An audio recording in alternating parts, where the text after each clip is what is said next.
кладбище забытых книг. Я как сейчас помню то раннее утро, когда отец впервые повел меня на кладбище забытых книг. Стояли первые дни лета 1945 года. Мы шли по улицам Барселоны, накрытой пепельным небом, и мутное солнце жидкой медью растекалось по бульвару Санта-Моника.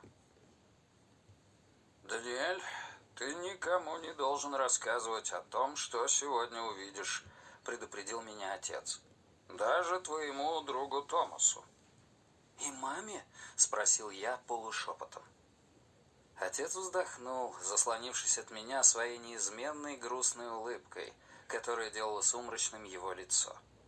«Ну что ты», — ответил он, потупив взгляд.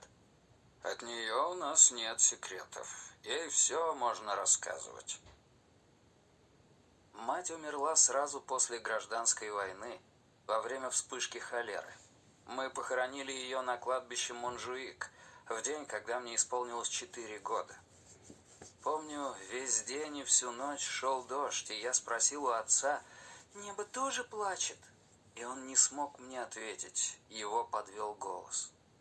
6 лет спустя отсутствие матери все еще зияло в моем сердце, как беззвучный крик, который я так и не научился заглушать словами. Мы с отцом жили в небольшой квартирке на улице Санта-Ана, неподалеку от Церковной площади.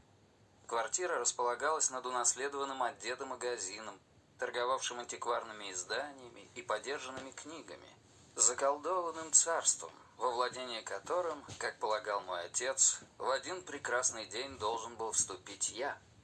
Я вырос среди книг, находя незримых друзей на рассыпавшихся от прикосновения ветхих страницах, чей запах до сих пор хранят мои руки. С того времени у меня появилась привычка сквозь сон в полутьме спальни рассказывать матери о том, что произошло за день, как дела в школе, что нового я там узнал. Я не мог слышать ее голос или чувствовать прикосновение, но исходивший от нее свет и тепло пульсировали в каждом уголке дома, и с верой, и естественной для человека, чьи годы можно пересчитать по пальцам рук,